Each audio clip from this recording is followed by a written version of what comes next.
Going to happen September 13th. That's a Wednesday night at the Masonic Temple. Of course, where else could it happen? MasonicCleveland.com for the details. Car 10, you got the last pair from me this week. Good luck. 2 for Danzig. 216-578-1007 or 800-348-1007. His first marriage didn't work out. He caught her texting another show. Sounds like he deserved it. It's Alan Cox. On 100.7 WMMS.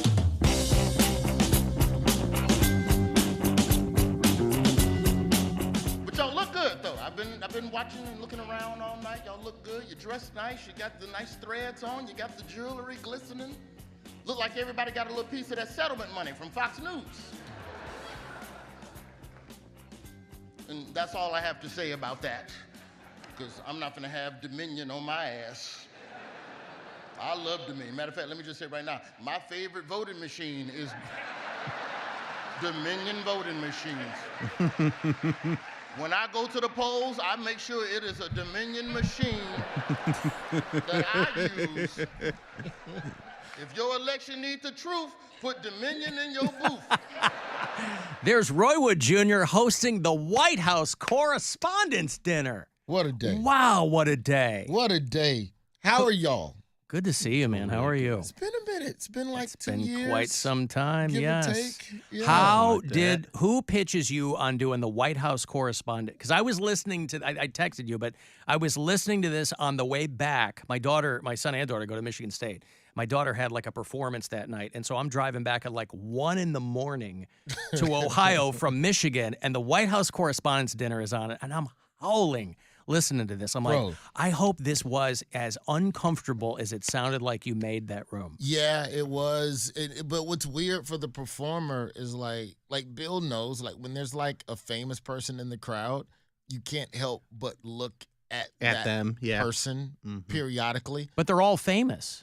Exactly. Yeah. So now imagine every time you look up, like I remember one time years ago in Tampa, John Cena, like all the wrestlers, like when they go to Tampa to train, I don't know when wrestling training season is. Right. But they're just there, and they just come to the club, and you'll just see John Cena chuckle. And you're like, oh, yeah, I made John Cena. Right. Fast forward, you're at the dinner, and then you look up, and it's Lester Holt. And then you look down again at your jokes. You look up again. Oh, it's Chrissy Teigen. You look down again. You look up. What is Kellyanne Conway doing here? Well, because isn't that room a real weird mix of press, movers and shakers, and then random celebrities like Correct. Kim Kardashian, Chrissy Teigen. Like, yeah, but then you also have like Caitlyn Jenner, and it's like, well, what are you doing here? Oh, you're at the Fox News table. Oh, damn, nobody's laughing. Nobody's laughing at the Fox News, Look right? at the jokes. Look at the jokes. Go back to the jokes. But you also can't make it sound like you have to consciously be bipartisan joking. You got to make fun of the president. You got to make fun of Fox News. I mean, some subjects are obviously more ripe than others. Yeah, but I mean, the first joke was on Biden and losing all the classified documents, which I still love that the White House doesn't use PDFs. I love that it's still files and actual hard paper. copies. Hard copy. Yeah, Joe right. Biden had classified 8 tracks. Reel-to-reel machines with recordings on it. Yeah, it's got Apple IIe floppy disk. Yeah. It's got a decoder ring. Yeah. Go through. But no, Like, it don't was, forget to drink your Ovaltine. like it was a good time though. Like, but it's definitely juggling dynamite because it's a show where you know at any given time half of the room is not going to laugh. Right. But the trick is to oscillate the laughs. Well, they always say the gig is a lose-lose because you're never gonna. But I didn't really see anything after yours where people were like, "Oh my God!" It was, it seemed like people were happy for what that's worth. They were like, "Oh, I did a good job. I mean, it was funny." Like, and, it was good. It was fun. Which I don't even know if that's a good thing in comedy. Maybe I should have pissed off people a little bit more. Right. I knew I did something right when Fox News had pulled the snippet about Don Lemon, and I'm like, "Oh wow." Fox News pulled a clip that they actually like, yeah, this, you spoke for 25 minutes, but this 45 seconds right here about That's Don the good Lemon, part, yeah. furthers our agenda. And then the same thing with CNN, then the same thing with the gossip. Like I did a Vanderpump Rules joke, and like there was a snippet that ended up on E. It's a little something, Andy Cohen, I haven't been on E since Chelsea lately, like 07, 08 or something. So it was like, okay, there was something in the act for everyone that everybody rocked with. So who that pitched was the goal. that to you, and did you take a minute to weigh it? Or were you just like, I screw took it, I'll a do it? week. Yeah. I took a week. Tamara Keefe, who's the head of the White House Correspondents Association, like basically it's like a fraternity of all the reporters that cover the White House, and this is their one weekend to drink and let off. It's their company party, essentially. Yeah. Only the president comes to their company party. Right. So they called and made an offer. This was like in February, and they're like, "You have 3 days." I'm like, "I need 5." And then I just called everybody that I knew that I had a relationship with that had done it. And they all said, do it. They kind of said what you just said. Like It's a lose-lose. it's lose-lose. So you talked to who? Jon Stewart did it. Yeah? Colbert? Yeah. Colbert, we swapped an Michelle. email. Hassan. Wolf, I called. Hassan Minaj, I called. Trevor, I called. Larry Wilmore and I Yeah. swapped a couple text messages. Wanda Sykes, thank God, had just done her guest host week at The Daily Show. So I was able to go back and reach out to her. You know, Wanda and I are cool professionally, but on some, hey, will you give me advice as a senior member of the comedy? Yep. Right. I that seal had been broken between us. So between all of them, I was like, all right, I guess I can do it. Because no one has the same experience. Wolf, the president, wasn't there. Hassan, the president, wasn't there. Seth was Jimmy Good Times because it was Obama. Same with Wanda. Yep. You know, so it's just a different tone. And this was the first one back since the pandemic. So there isn't anyone even under Biden that I could have talked to figure out what the mood of the room would be. It felt jovial but contentious. Yeah. There's no Daily Show right now because of the writer's strike. Correct. I've been chilling at the house. Yeah. And like coming up with reasons to leave the house, like not at my kids out for the summer. You know, like, still like You living in New York? Yeah, Where you li- okay. Well, I'm like still pretending to like leave the house and stuff. I got a meeting, honey. I gotta go. All right, y'all. What about the strike? Isn't there still a strike? Well, you know, baby, then you know. You got to plan Still ahead. got to go in and, you know, Yep. there's administrative non-writing things. That's right.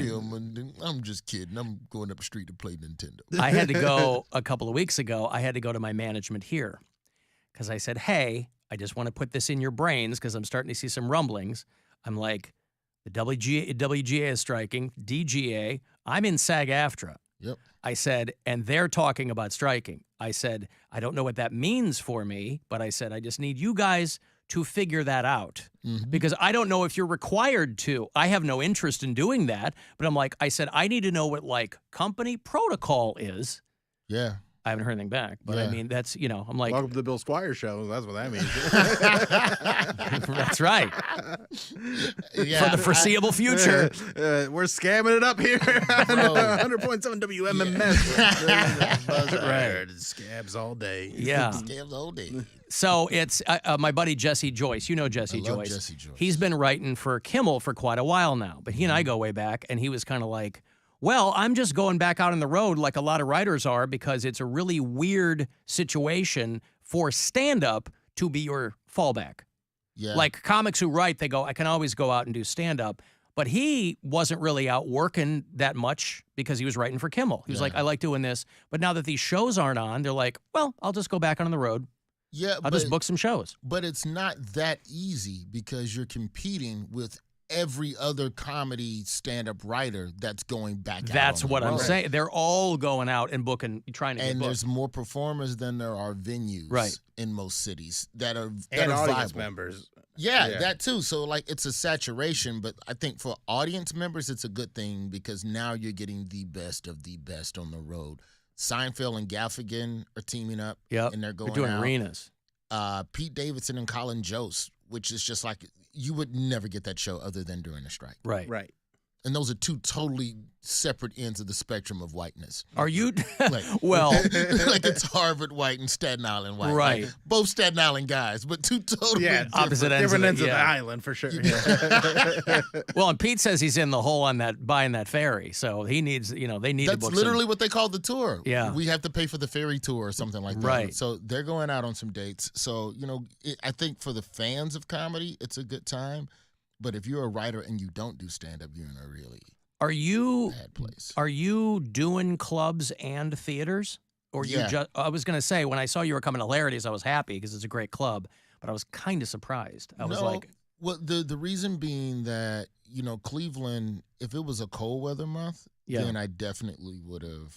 Hit the I would have done a yeah. theater or something like that. But Hilarity's always been good to me. Like, Yeah, that's what sure. I played for like Theater- the past decade. I mean, 5 shows at Hilarities is a theater. Correct. Like that is a theater type crowd. So for me, it's also about. I haven't been on the road in 2 years, and so I wanted. Oh, to really? make That sure- long? Yeah. Wow. I haven't been out regular since 21. So I also wanted to come into a market. Like the first month, I did Virginia Beach, I did Kansas City, yeah, did Hartford, Connecticut. It's like I want to get back in the rhythm of comedy. Yeah. So I need multiple shows. So then you book the markets that you've never gone to before. I haven't played Kansas City in 15 years. I haven't played Virginia Beach in 15 years. So that was by design. If I still suck, let me suck in a place where ain't you're not gonna know. Hail the difference. conquering hero And comes then by back. then, all my will be together by the time I get to Cleveland. Right. And start doing all the markets that I care about. You also Virginia have- Beach and Norfolk. I'm just testing you out here, and hopefully this goes Something well. like that. Yeah. You have a something like track that. record too of getting booked in Cleveland when they're like, this is the first weekend that you've been here that there's not a championship run happening Yeah, or right. the World Series yeah. or something Competing like- against like, Cavs yeah. games. Warriors Cavs. Warriors Yeah. Cavs. The 3-1 year. I Yeah. was at Hilarities. Yeah. Yeah. It's like we watched the game one show. I don't Yeah. even think we did the show. It was just like No, the 3-1 year was Dan Soder because I was on that show. Then it was I a separate LeBron I think it was the run. first year. I think it was the first year LeBron was back. yes. That you were, yeah. What did Soder do? Like, what do you do when you're in town? I did my set because I was with him, and I went over to. I'm like, bye, Dan. You didn't even stay, No, I was at the watch party in the arena, bro. and I was like, Dan, I got a ticket if you want to come over. He's like, he's got that Dan Soder, but he's like, I tried to get over there, man, but it's just, there was too many people. Stupid people. I did Lakers Sixers. Was that 01, maybe 02? I was performing in Dothan, Alabama at the MVP Sports Bar and Grill. Wow. And they refused to turn the TVs off. Right. But we had to do the show. Yeah. So then the owner goes, well, maybe you could. They had like one big floor model TV. He just goes, can you stand beside the TV and do the show? And they put the TV on mute. And this is really before closed captions were really a thing. So the TV's on mute. And you're just performing next to Iverson versus Kobe. And this is the Iverson game 1 step over Tyronn Lue. Yeah, iconic. Steal one at home. Yeah. Yeah. And just people are oohing and ahhing, and you think it's about your jokes, and then you just turn and look at the TV, and it's just Shaq doing something amazing. I remember doing a gig in the early aughts where I had to bring my own amp. It was a bar. The Penguins were I was on the air in Pittsburgh and still doing a lot of stand-up. And it was a bar where the Penguins were in the playoffs. It was almost the exact same thing, except I had to bring a little tabletop amp and put it on a little high top in the corner. And they didn't put the television on mute. So I'm in the corner. They didn't crank them up, but they didn't put them on mute. I'm like, oh man, this is. Yeah, I got the most laughs when I just offered live commentary of what was happening. That's kind of all Yeah. you can do. It's like you're doing crowd work with the televisions. Yeah. Yeah, like a precursor to like these watch party. Like they do it on TikTok all the time now. Right. Yeah. Show you a clip and then I'm going to talk about the clip. Like I was doing that for real for $75. Right, And in that was real gonna be life, done. yeah. I hold that thought. I got to give away some money here very quickly. It is $1,000 courtesy of the Buzzard Bookie. It's your keyword this hour to grab this money. So listen closely and good luck. This is your chance to bet with the Buzzard Bookie and win $1,000 now. Enter this nationwide keyword at WMMS.com. Pay. That's pay. Enter it now at WMMS.com. Roy Wood Jr. is doing the weekend at Hilarities. Bill Squire on those shows tomorrow night. If there are tickets available, you can go to hilarities.com. The show's tonight, 7 and 9:45. The Yeah. show's tomorrow night, 7 and 9:40. Oh, you're doing Sunday, too? Yeah. Look at man. you, 7 o'clock on Sunday. He's hanging around. This is a good weekend to do a Sunday Great show. weekend. Yeah, I just figured. I thought the Indians would be in town, but they're not. They're actually in Chicago. Yeah. So Yeah, they're at missed Wrigley that. all weekend. I'm gonna hang. I was hoping y'all would have like some sort of firework explosion situation on Sunday ahead of the 4th, but I guess Monday this is one night. of those. Yeah, we do it. Yeah. We do it closer to the 4th. Yeah. Because I was going to bring my boy because he loves explosives, which Yep. I'm excited to know. Yeah. as Did you a see that father. video of the people setting off the fireworks and basically setting their car on fire? In their This is front the lawn. yard, Yeah. the front yard Yeah. barbecue Yep. situation. Yep. Yeah. Where they have like a little baby in a stroller and they scoop the kid up and it's, Yeah, and the whole car goes in flames. Yeah. So during this strike, when you're, I may be half joking about getting out of the house, maybe fully joking, but are there things that have already been written that you're part of that are in process? Yeah. Yeah. Okay. Yeah. There's Things you at least get to shoot or work on, or Yeah, there's stuff that's been done that will still come out. Yeah. But then they get weird about how we can go about promoting it. And that's the thing that's weird about the strike is that no one really knows the rules of their union. right. They don't. Whatever union you're in, like there's comedians, there's writers that are going, you shouldn't even be doing stand-up if you stand with the guild. I'm sorry, that's not in the rules. Right. Right. Yeah. And there still has to be a way to keep food in my stomach. Yeah, You've you gotta still need pay an for things. income. Yeah. Yeah, like comedy is an understood non-writers guild gig. So you may as well get mad at me if I work at AutoZone during the strike. By the way, to what me, are it's the same. somebody who thinks that? What are they doing? I They don't know. just can't do stand up. Not comedy. Yeah, working I mean- at Trader Joe's, Taking a civilian gig. gig, Right, but it's not what very they want to be organic doing. perspective to have. Yes, it is. Well, Confess Fletch, if people haven't seen that, with John Hamm grabbing the Fletch roll, Roy is in that, and a very funny take on that. I was never sure, because with theaters and streaming and all that, it's all messed up. I wasn't sure if people saw that movie. I loved it. I have a crush on John Hamm, and you a were slow dynamite burn. in it. Yeah. It was a slow burn. Like Confess Fletch made its way around like that one porn in the 90s. That, remember that VHS porn in your neighborhood? Uh-huh. You didn't see it when it dropped, but No. But I got there. Oh yeah, over Yeah. the course of 2 years, Right. everybody had a copy. You labeled it Clash of the Titans, but you knew what it was. John Hamm's cool as hell, bro.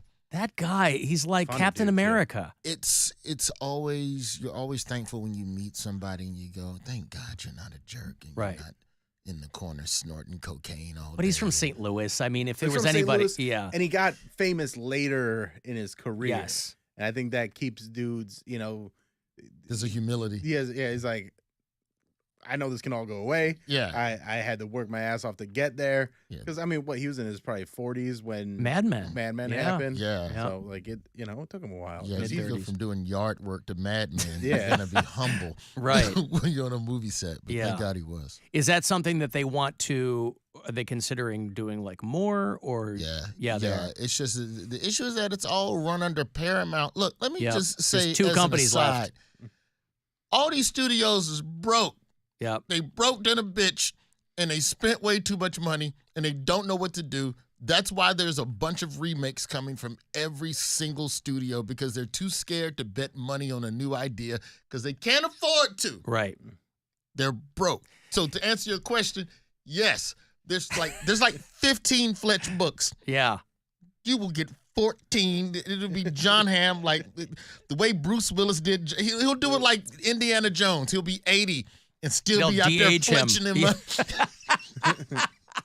One last case. I gotta yeah. dust off my Lakers hat and Yep. get back out there. Fletch and the creamed corn or whatever it is. Yeah, I think they're They are all broke though, aren't they? They're like, hey, from the beginning, I could never figure out what the business plan was for streaming services. It seemed like one big Ponzi scheme because they were like, we've got all of these subscribers. We're going to spend a ton of money on these things. But it's like, well, you're going to plateau and then you're eventually going to get bought where there's going to be 3 companies left. Yeah. And then what's happening now, I don't know why. Maybe everybody just thought they would kick that can down the road. But that's what they did. And Yeah. now they got to pay the piper because you got to pay the writers. That's why, like even with like the Daily Show, I'm like, okay, well, is the Daily Show when are they gonna choose a host? They're not in a rush.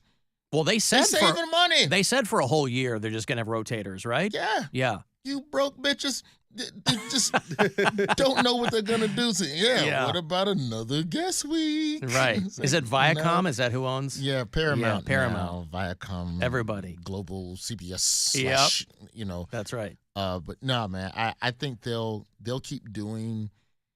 They'll do more Fletch movies because the first one did really well. Yeah. The critics loved it. Greg Mottola did a good job as director, and so, I think they'll run it back. For a while, people were being real coy about, hey, what about you for The Daily Show? Talking to this person. You seem to be the only person, at least that I was reading, that was like, I would very much like to host The Daily Show. Yeah. Like you weren't being coy about it at all. I don't give a damn, bro. Right.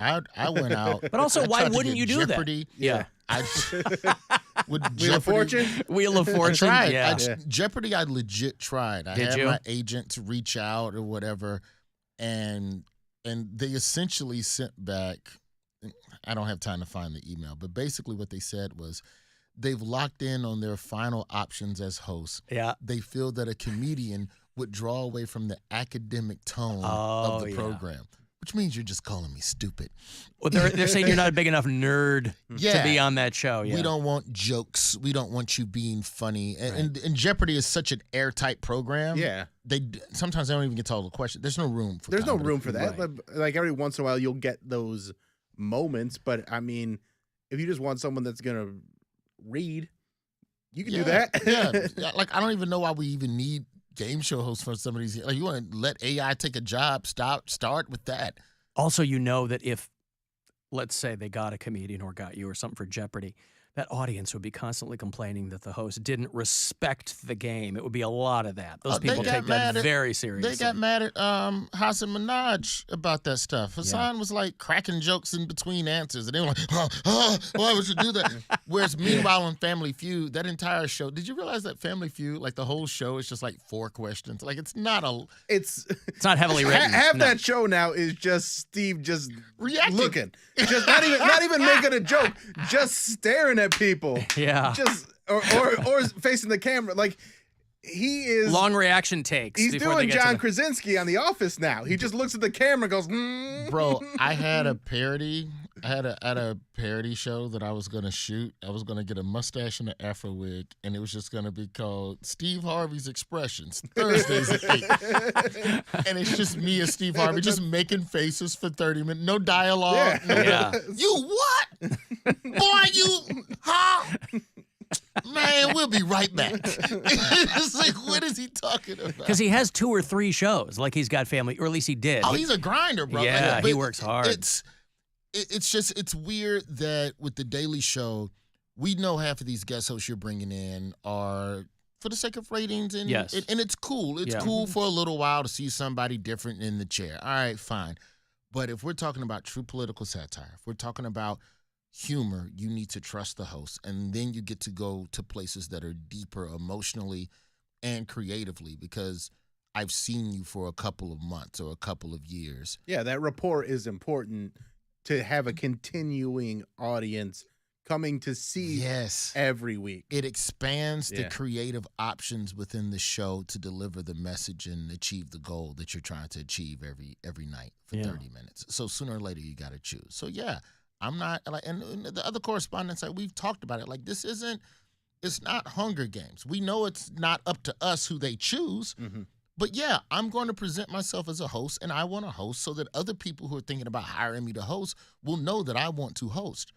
It's Yeah. not so much about like putting a flag in the sand on the Daily Show, but it's to let the rest of the industry know this is what I want to do next. So if not Comedy Central, do you have a channel? Right. Do you have money? I don't Well, give a damn where. I don't care what the here's show. what- If here's what I can do. Tubi called me right now, I'd walk out the studio. Yeah. Yeah, Tubi or Freevee. Tubi, Roku, Yeah, any of Yeah, them. Pluto. Roku's got pockets. I sent Pluto to voicemail. Hit me back, Pluto TV. That was my bad. Y'all was calling from a spam number. Y'all got to get a real number, Pluto. But even It's at a this scam point, likely. I thought it was. you have people that have built up their own networks. I mean, like YMH, what Tom Segura has built with his podcasting. If they go, hey, you want to come do a podcast for us? Yeah. That's not a bad place to go right now, because you get a built-in audience, and then also freedom.